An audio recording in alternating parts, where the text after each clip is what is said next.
Good morning, everyone, and welcome to this webinar where we'll give an insight into our latest research into Piglet Pre-weaning Mortality. My name is Conor Heary and I'm the Marketing Manager for Tonisity International. Tonisity's Mathieu Cortyl will be presenting this morning. Mathieu is Managing Director for Europe and Asia Pacific at Tonisity International. He brings with him 30 years of experience in the feed and feed additives industry in Europe and Asia Pacific. He's been with Tonisity since 2017 and oversees business development in Europe, Asia Pacific and Africa. If you have any questions, we would ask you add them into the chat function and we'll try to take as many of them as possible after Matthew's presentation. I'll pass you over to Matthew to begin his presentation. Thank you very much, Conor. Can you hear me? Yes, we can. Good, perfect. So thank you, Conor, for the introduction. It's a pleasure to be with you all today. As we know, the ultimate and most important factor to measure the economic performance of a pig farm is how many kilos of meat are sold per sow per year, and of course, at what price and at what cost of production. To achieve this, you need more pigs per sow, and you also need heavier pigs at a given age. And to get more pigs per sow, you need more productive sows. Probably the most common measure of productivity for a farm is pigs weaned per sow per year, also called PSY. PSY depends on the number of liters per sow per year, and of course, the number of pigs weaned per liter. Many factors will affect the litter size at weaning. In this webinar, I would like to focus on what can be done to reduce piglet mortality between birth and weaning.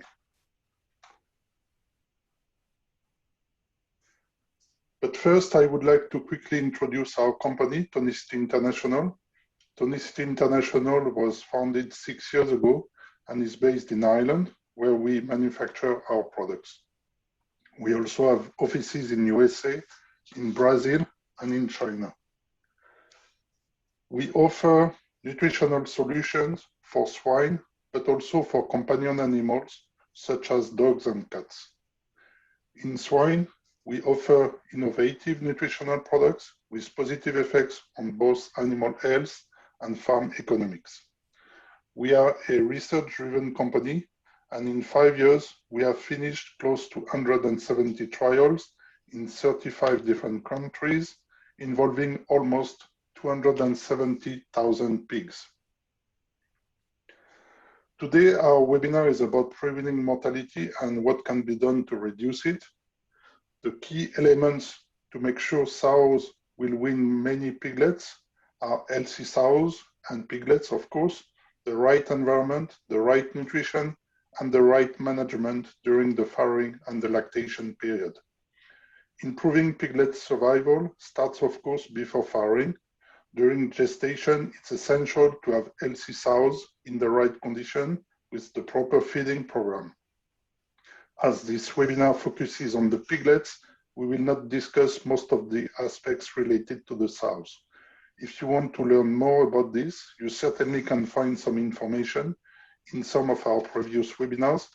Please feel free to access them on Tonisity website by using the link given in this slide.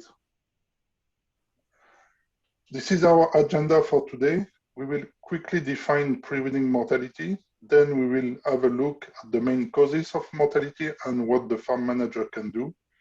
In a second part of this webinar, we will investigate if small piglets really have a higher mortality. For this, I will present some findings of our recent preweaning mortality versus birthweight meta-analysis. And in the last part of the presentation, I will show you some benefits of Tonisity Px, and then we will finish with the conclusion and your questions. To start and to make sure we all agree, I would like to quickly define preweaning mortality. The total piglets born is the addition of stillborn and born alive. The stillborns are the piglets that are found dead during farrowing. The mortality before birth in percentage is obtained by dividing the number of stillborn by the number of total born, and this value ranges from 4 to 12%, with an average at around 7.5% if you look at the inter-pig most recent data. Interpig is an international group of experts in the economic aspects of pig production from 18 different countries, Europe, also Brazil, United States, and Canada. The objective of Interpig is the exchange of technical and financial information, focusing on the cost of pig production and comparison of technical performance. To calculate the pre-weaning mortality, you take the number of piglets that were born alive and died before the weaning, and you divide this number by the number of born alive. This, of course, varies from farm to farm, but looking at the Interpig data, the pre-weaning mortality is close to 13% on average. Then the total mortality in farrowing house, which means the number of stillborn plus the number of born alive dead before weaning, divided by the number of total born, is on average close to 20%. This means that 1 in 5 piglets don't make it to weaning. We have a problem to solve here. So what can we do? First, let's look at the mortality before birth. As shown on this graph, there are various factors to explain stillbirth. About 60% of the stillborn piglets are lost during the farrowing. This means that 6 out of 10 stillborn piglets were still alive when the farrowing started. So on average, 1 piglet per liter could be born alive instead of dead born. It is possible to reduce the number of stillborn by acting at both management and nutritional level. In the next slide, we will have a look at the main causes of mortality before birth, starting with sow parity. It's usually agreed that older sows have more stillborn. There are 2 main reasons for this. The first one is related to litter size, which is also another risk factor. As we know, the first litter for a sow is generally the smaller one, then litter size increases to reach a maximum between parities 3 and 5, and then it remains constant or is slightly lower with older parities. The second reason for older sows to have more stillborn piglets is that they have less muscular strength, and there is also modification of their reproductive tract. As you can see on this graph from a study presented 2 years ago, the number of stillborn piglets increased by more than 60% for sows with parity 5 or above. As we all learn in school, gestation length for the sow is 114 days. With modern genetics, this can increase by 1 or 2 days. The full development of lungs is taking place in the last few days of gestation, and piglets born before 114 days can have immature lungs, which increase the risk of mortality. Next is farrowing duration. During the farrowing process, uterine contraction reduces the transfer of blood to the placenta. These contractions may even break the umbilical cord, resulting in asphyxia of the piglet. Therefore, a longer farrowing is a risk factor for stillborn piglets. It should be noted that farrowing duration is increased when piglets are born dead. This, of course, increases the risk of asphyxia of the remaining piglets. Then we have litter size. When litter size increases, farrowing duration increases. And at the same time, the average piglet birth weight is decreasing. For this reason, larger litters usually have a higher risk of stillborn piglets. There are a lot of trials that show the impact of litter size on number of stillborn piglets at the farm level. But this graph obtained from Interpig data is quite interesting because it shows the impact of litter size depending on the performance of each country. On the horizontal axis, we show the number of piglets born alive per liter, and on the vertical axis, we have the number of piglets born dead per liter. As you can see, there is a quite nice correlation between those two parameters, and the larger the litter size, the higher the number of piglets born dead. Research tells us that an increase in number of piglets born to term increases the duration of farrowing and therefore the risk of asphyxia. As you can see on this graph, for each additional piglet, the duration of the farrowing is increased by about 40 minutes. The longer the farrowing, the more risk for piglets to run out of oxygen. This, of course, results in more stillborn piglets or weaker live-born piglets. As we will see later, the duration of the farrowing can also be influenced by nutrition and especially the time of the last meal before farrowing. The last three main causes of mortality before birth that have been identified are the piglet weight. Stillborn piglets are usually smaller than the born alive, and the number of stillborn will increase for piglets smaller than 800 grams. Then different diseases, and finally the sow weight and the body fat in excess. Reducing mortality of piglet before birth can be achieved by acting at the management and nutritional levels. The sow must be moved to the farrowing unit early enough, 5 to 7 days before farrowing, to reduce stress. Ideally, the sows should be given straw or other material to allow nest building behavior and make sure we have a calm sow during farrowing. Being present to supervise farrowing is also very important to assist the sow and make sure piglets are not crushed, get dry, and can access quickly to the colostrum. Historical data about previous farrowing will make sure you keep the good sows. Hormones can also help. We know, for example, that oxytocin is used to reduce time of labor and increase the strength of uterine contraction, and also to coordinate farrowing time during the day. However, we should not forget that excessive or early administration of oxytocin can have negative effects on the number of stillborn. Finally, we must take care of the environment, especially temperature. By using infrared lamps or nest, you can make sure that piglets don't get cold. But don't forget that the sow will not be comfortable in a too warm environment.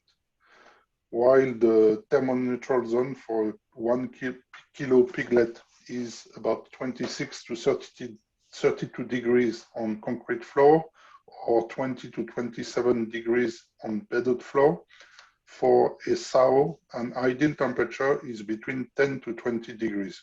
Farrowing house temperature above 24 degrees can increase the risk of stillborn. The farrowing process can also be optimized by using a proper sow feeding strategy. I will not go too much into details, but you have to know that protein and energy levels, type of ingredients such as fiber content, minerals, vitamins are important parameters. Also, the number of meals appears to have an impact on the farrowing process. Increasing the number of meals can help to maintain sufficient blood sugar levels during farrowing. Giving 3 different meals during the day seems to be a good strategy. Fiber is also an important parameter because fiber can provide energy to the sow for a longer period than, for example, starch. Raw materials such as barley or sugar, wheat pulp are quite useful in this case. The last point mentioned in this list is the time of last meal before farrowing. As you can see on this graph, recent studies show that the duration of the farrowing increases when the last meal was given more than 3 hours before farrowing. It seems logic since the sow has less and less energy available to spend for the farrowing process. Now let's have a look at pre-weaning mortality. Our simulation models indicate that on average, if you reduce the preweaning mortality by 1%, this can translate in an extra revenue of 10,000 euros for a 1,000 sow farm. Here we take into account the value of the extra piglets weaned.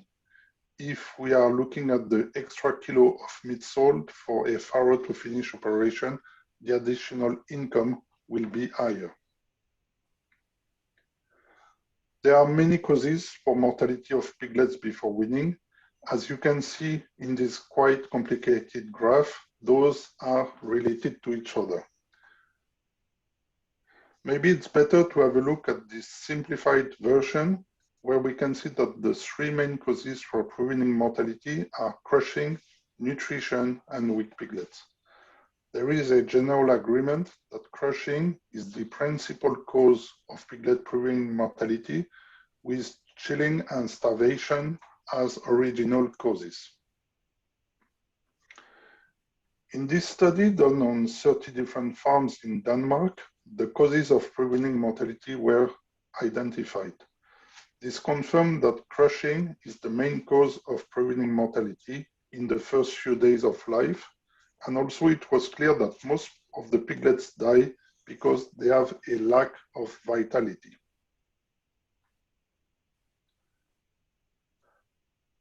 Let's have a look at those three main causes for preweaning mortality, starting with crushing. As we said before, crushing is the main cause of preweaning mortality, and most of the cases happen in the first 3 days after farrowing. It's very important to note that not only small piglets are crushed, crushing can also affect medium or large piglets, and for this reason, it was reported that 70% of the crushing mortality happens to healthy, viable piglets. Farrowing crates can help, but they do not totally prevent crushing. The behavior of the sow is very important. The other two main causes for preweaning mortality are nutrition and weak piglets, and together they can represent 40% of the causes of preweaning mortality. Smaller piglets are more at risk because they have lower energy reserves, they get cold easily, and they have difficulties to compete for colostrum or milk. The question I would like to discuss in the second part of this webinar is what really happened to those dead piglets? Did they die because they were born small and weak, or did they become weak and smaller because something went wrong after they were born? This review of different publications confirms the well-accepted fact that preweaning mortality increases when birth weight is reduced. Especially, the percentage of preweaning mortality increases for piglet weighing less than 1 kilo at birth. As you can see here, small piglets, those weighing less than 1 kilo at birth, have a preweaning mortality of around 20 to 40%. The medium piglets, between 1 and 1.6 kilo at birth, usually have a preweaning mortality of around 10%, and the larger ones have a survival rate in the range of 95 to 97%. It is well accepted that the percentage of preweaning mortality is higher among small piglets. One of the reasons is because they are more susceptible to hypothermia. Indeed, the ratio between surface area and volume increases when the weight decreases. There is a clear correlation between piglet birth weight and body temperature 30 minutes after birth. For each 200 gram extra, the body temperature increases by half a degree. Again, it is well accepted that the percentage of preweaning mortality is higher among small piglets. Here, some of the main reasons are described. The smaller piglets are usually weaker and they cannot consume enough colostrum. Their intestine is also less developed. Their immune status is lower. For all these reasons, they have more risk of dying and crushing especially. Because smaller piglets have a higher percentage of preweaning mortality, we see that the industry focuses on small piglets. The perception is that small piglets have really high mortality. The perception is that dead piglets are always small. The perception is that heavy piglets will grow well whatever you do. Is this really correct? Is the picture different if we look at the total number of piglets lost before weaning? To answer to this question, we can look at three different studies. The first one on about 2,200 piglets in USA, the second one on about 5,500 piglets in Brazil, and finally, the Tonisity Meta-Analysis on close to 20,000 piglets. In those studies, the piglets were classified in three categories depending on their weight at birth: light, medium, or heavy. Light piglets are those born with less than 1 kilo, medium between 1 and 1.6 kilo, and finally, heavy piglets are those born with more than 1.6 kilo. So the question we want to answer here is, do small piglets have a higher mortality? In the first study, the answer is yes. The mortality percentage of small piglets is 24% compared to 10% for the medium and 5% for the heavy. However, the small piglets represented only 11% of the total population, the medium 36%, and the heavy 53% of the population. So even if the mortality percentage for the small piglets was high, they represented only 31% of the dead piglets. 69% of the dead piglets were medium or heavy at birth.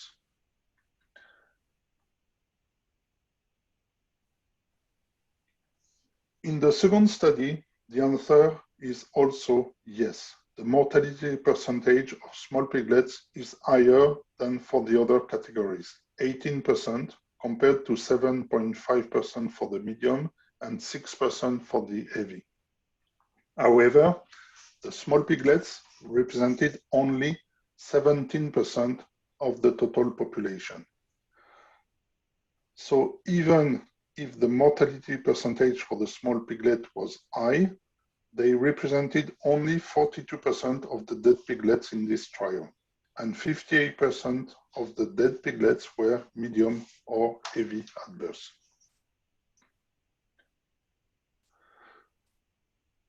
Now let's have a look at the Tonisity Meta-Analysis.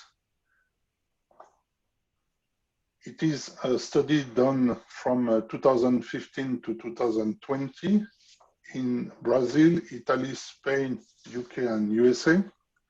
And we have data on close to 20,000 piglets from 15 different trials. In those 15 trials, the piglets were individually tagged and weighed at birth and when they were dead.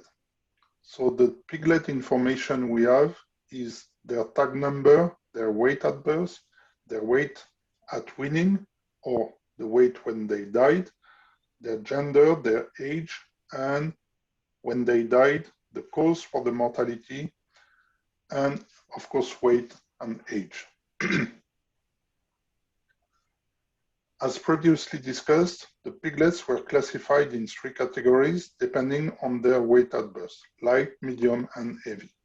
Light piglets less than 1 kilo, medium between 1 and 1.6 kilo, and finally, heavy piglets weighing more than 1.6 kilo at birth. The Tonisity Meta-Analysis tells us that yes, the mortality percentage of small piglets is higher than for the other categories, 33% compared to 9% for the medium and 3% for the heavy. However, the small piglets in those 15 different trials represented only 11% of the total population. So even if the mortality percentage for the small piglet was high, they represented only 32% of the dead piglets, and 68% of the dead piglets were medium or heavy at birth.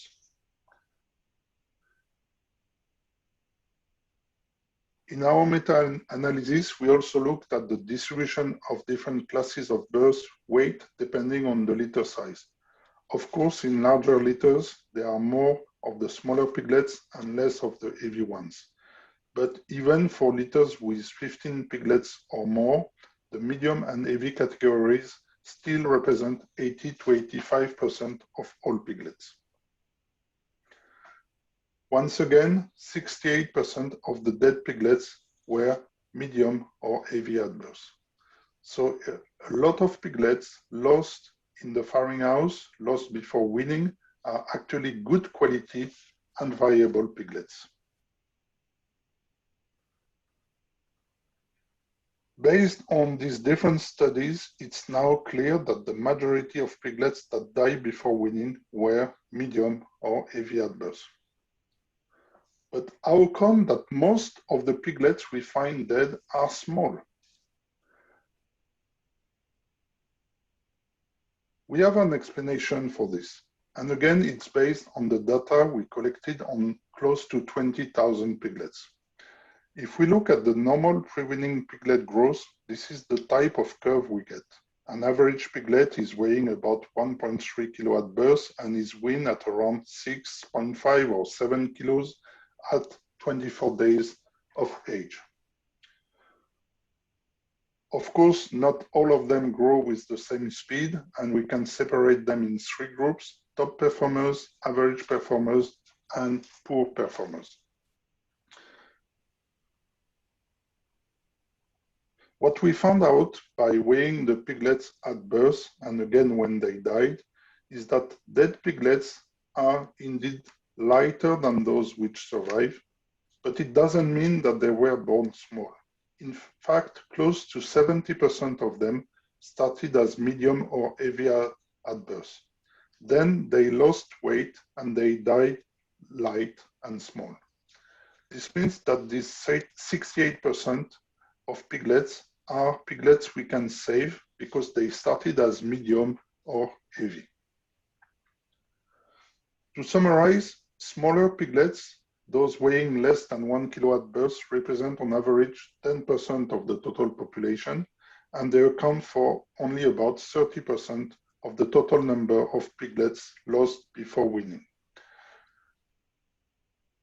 Which means that 70% of piglets dead before weaning are good piglets. Let's take an example.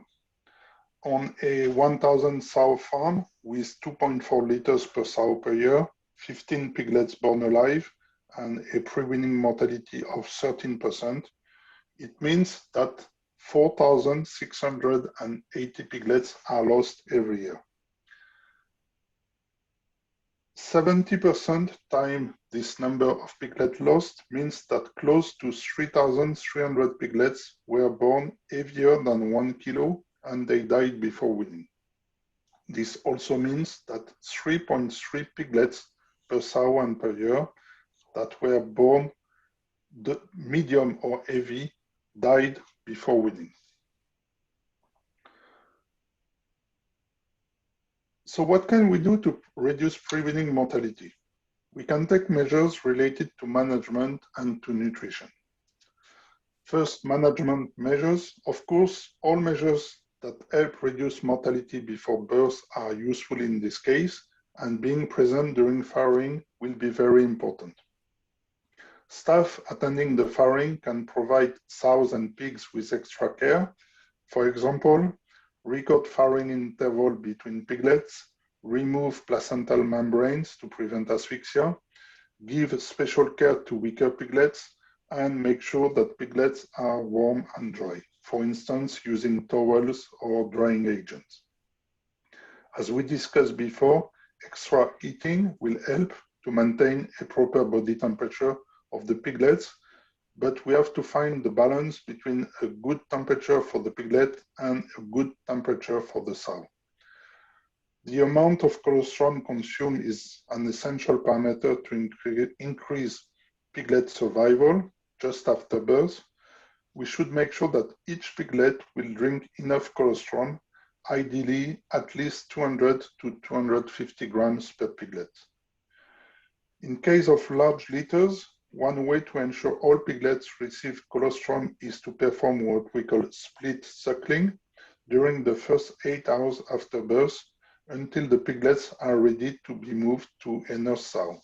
This is because it's much better if a piglet receives the colostrum from its mother in order to get the maternal antibodies.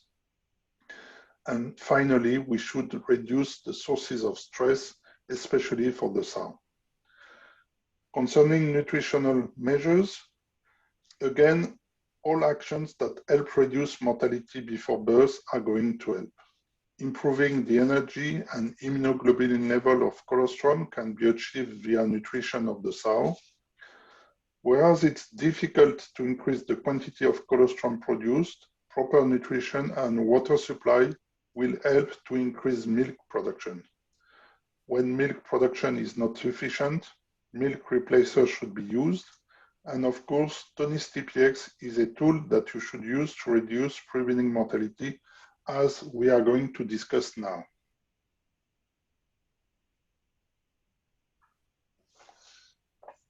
Tonisity Px is what we call an isotonic protein drink for pigs. It has different objectives: feed the intestinal cells, also called the enterocytes, and support the gut development in early life. Also teach piglets to eat something different from milk, in other terms, to overcome what is defined as feed neophobia, and encourage the crib feed intake before but also after weaning. Tonisity Px is an unique and balanced combination of key nutrients to feed the enterocyte. Its texture and viscosity are similar to milk. Together with its taste, it makes it very palatable for piglets. It contains four main classes of ingredients. First, different energy sources together with proteins and amino acids. Those will be used by the intestinal cells and not the piglet itself. It also contains different electrolytes to facilitate water absorption by the intestine. Finally, it brings some specific flavors and acidifiers which make it very, very palatable. It does not contain antibiotic, plasma, GMO, or probiotics or prebiotics. In practice, Tonisity Px is a water-soluble powder which is mixed with clean and fresh water. The program starts from day 2 to 8 of life, and we give once a day 500 milliliter per liter or 40 milliliter per pig per day. Because the solution is very palatable, it can be used on top of crib feed, and especially in the first 3 days of distribution to encourage piglets to start eating the crib feed. The second phase of the program is around weaning. Here we target 6 days of distribution, 3 days before and 3 days after weaning. Once again, it's recommended to mix the solution with the feed to increase feed intake. The Tonisity Px protocol addresses 2 critical periods for piglets in their early life. Right after birth, the small intestine of the piglet continues its development. During the first 8 to 10 days of life, we observe the maturation of the epithelial barrier and transport function, and immune and enteric nervous systems. This process can be influenced by nutrition and will determine the adult characteristics and function of the gastrointestinal barrier. This means that supporting the gut from days 2 to 8 will have consequences for the whole life of the animal. The main visible effect for the farm manager is a reduction in preweaning mortality, which I will present in the next slides. The second step of our program is to support the intestinal cells around weaning. At that time, different stress factors will compromise the gastrointestinal tract function. This can lead to increased intestinal permeability and inflammation, reduced performance, and poor resistance to disease. As you can see in this video, the solution is very palatable, even at 2 days of age. This is, of course, essential for the efficacy of the program. As I told you during the introduction of this webinar, we are a research-driven company. I would like to take the opportunity to thank our research team who has been involved in all our trials from the protocol design until the final report. And they had a lot to do because in the last 7 years, we have completed close to 170 different studies in 35 countries. We collected data on almost 270,000 pigs, and this was made possible also because of the efforts of our local distributors. If you are a distributor of Tonisity and listening to this webinar, thank you for your help.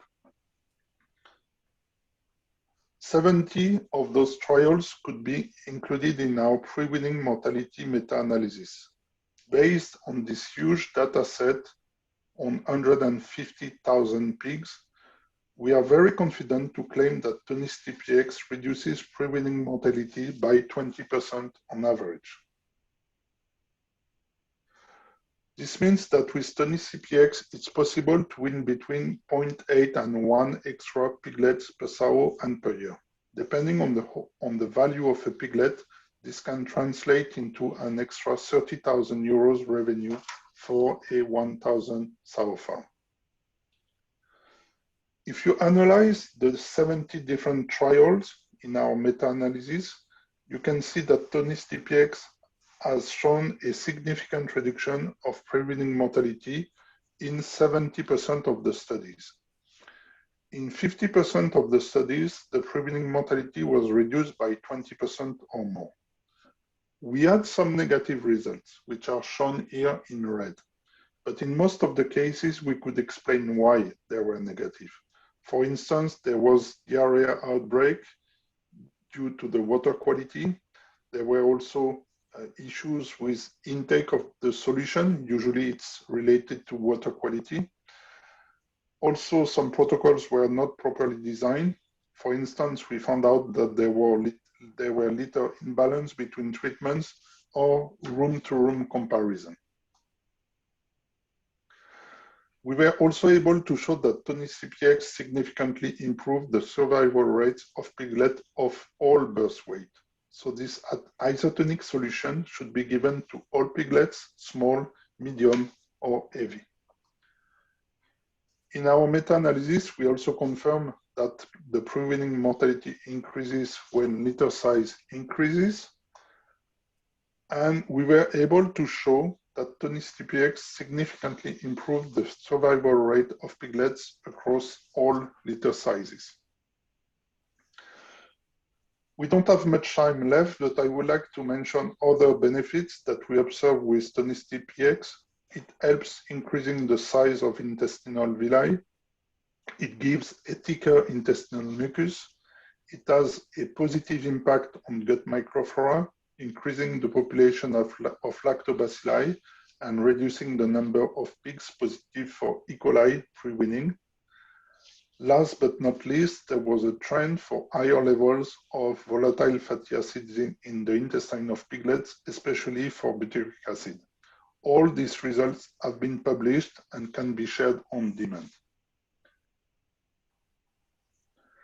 Continuing on the additional benefits beside preweaning mortality reduction, we can mention a better feed intake around weaning, final weights which are increased by 3 to 5 kilo, or a fattening period which is reduced usually from 5 to 7 days.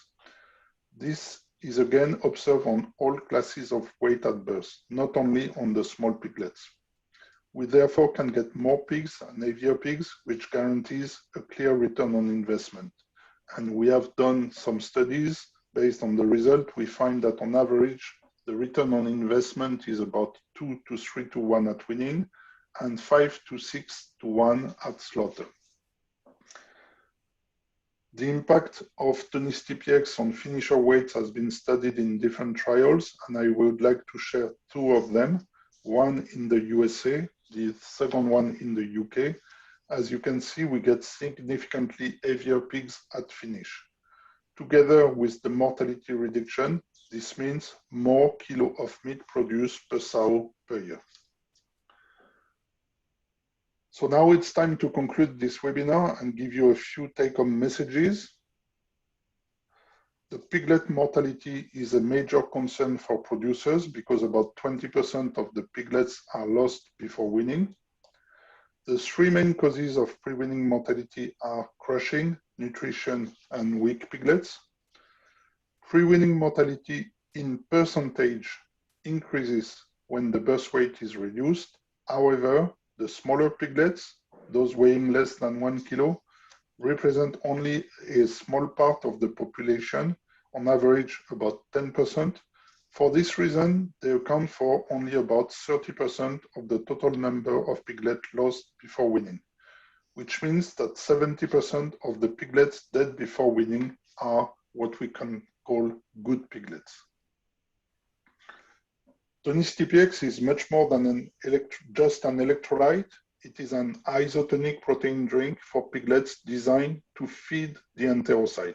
It is not a milk replacer. It is going to feed the enterocytes. Tonisity Px will help reducing the pre-weaning mortality by 20% on average, and this has been demonstrated so far in 70 different studies.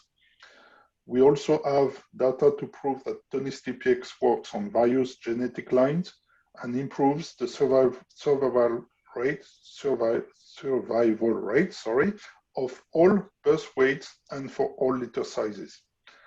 The positive impact of Tonisity Px on gut development in early life also means that performances post-weaning are improved until the finisher stage. All this together means more pigs, heavier pigs, and a proven return on investment.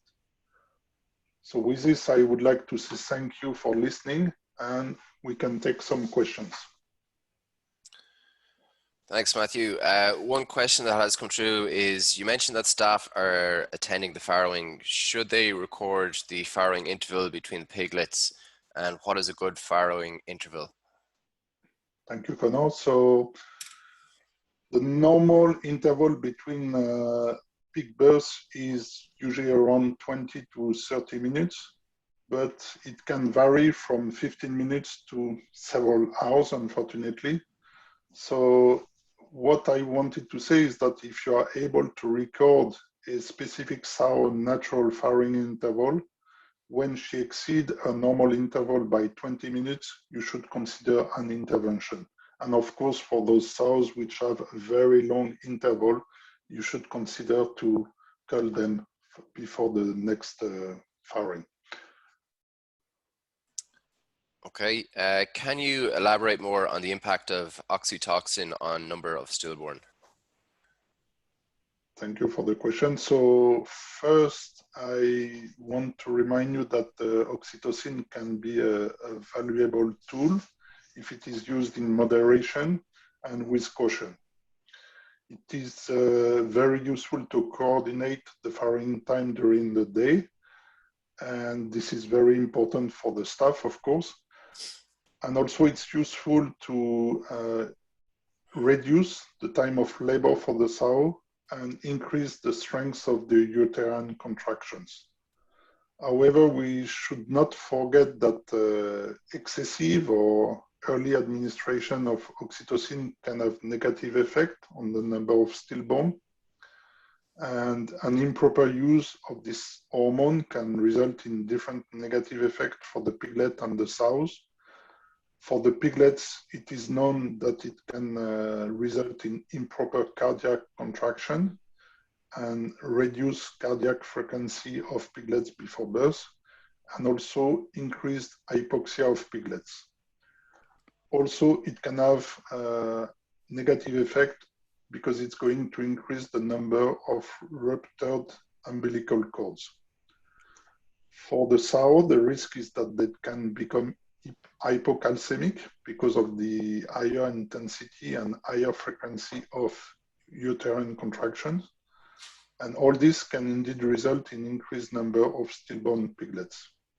So when farm managers hear about this risk, their initial reaction can be to eliminate oxytocin from the management program. But we should always remember that we are managing risk. Sometimes we have to take a risk to manage another risk. And I think that oxytocin can be a valuable tool if it is used properly. Okay, there's actually a lot of questions coming through. One more for you. Can the supply of vitamin D3 support the reduction of piglet mortality and help sows produce more milk? Okay, thank you. I have mentioned vitamin D as one of the possible actions to reduce stillbirth. As you know, the vitamin D can be synthesized in the body by exposure to direct sunlight and by converting the dihydrocholesterol to vitamin D3 in the skin. Of course, most of our pigs don't stay under the sun, and supplementation of vitamin D will be required. And what we see is naturally there are low level of vitamin D in the sow milk, and it's recommended to supplement also piglets to avoid vitamin D deficiency. Increasing the vitamin D3 level in sow feed has an impact on the serum levels and can have positive impact on piglet serum level at birth. Also, vitamin D has been claimed to have an impact on colostrum quality. It has been claimed to give higher milk fat content. It is, I think, accepted that supplementation of sows with vitamin D can improve the levels provided to the piglets which consume the colostrum, and also there are reports about increased serum level of piglets during lactation. However, I'm not an expert on this. I have read a few reports and I found different results. Some are contradictory. Some trials show it's possible to get a positive effect on the number of piglets born and the piglet weight at weaning, but some other reports show no effect. So probably the form of vitamin D given to the sow is important. And from what I know, the 25-hydroxy vitamin D seems to be the most effective. Okay, another question which has come through is, what is the effect of Tonisity Px on deteriorated gut mucosa? So we have studied the impact of Tonisity Px on the gut mucosa. What we know is that it is going to help feed the enterocyte. It's going to help increase the size of the intestinal villi. We don't have research on deteriorated gut mucosa, but based on what we know, it should help restoring the damaged gut mucosa. By the way, we have seen that in case of PED infection, this solution is very useful. It helps piglet to recover from virus damage from the mucosa, on the mucosa, but we don't have scientific evidence of this. Okay, another one here is, as we know, piglets need to consume every meal milk from the sow. That usually happens every 1 to 2 hours in different intervals. This is to ensure maximum sow milk production towards the end of lactation. Will the consumption of Tonisity at 40 ml per piglets per day reduce the consumption of mother milk? No, actually what we see is that it tends to increase the consumption of mother milk. And why is this? First, because the time that piglets need to drink these 40 milliliters is quite short. And the second reason is that because it gives extra energy to the piglets, they are more active after drinking this solution. So what we usually see is that they tend to drink more milk from the sow, stimulate more the milk production. So the answer is no. Okay, another one here is, if the product hasn't been finished or eaten by the piglets, how do I deal with it? Can I still use it the next day? So we don't recommend this simply because of the hygiene. So if you leave the solution for too long, as you know, in the farrowing house, the temperature is quite high. The risk of contamination is quite high. So what we recommend is to give fresh solution once a day. And if you have leftover, this can happen, you can give it to the sow. Okay, and I think one last question. Could you explain again why it's important to give Tonisity Px in the first week of life? Sure. So as I explained, this protocol with Tonisity Px will address two critical periods for the piglets in their early life. And why in the first week of life? Because just after the birth, the gastrointestinal system of the piglet will continue to develop and has a potential to grow very fast. It is estimated by the number of cells has the potential to double or triple in the first 2 to 3 weeks of life. And during the first 8 to 10 days of life, we observe maturation of the epithelial barrier and transport function, and also the immune and enteric nervous system. So this process has what we call a high degree of plasticity.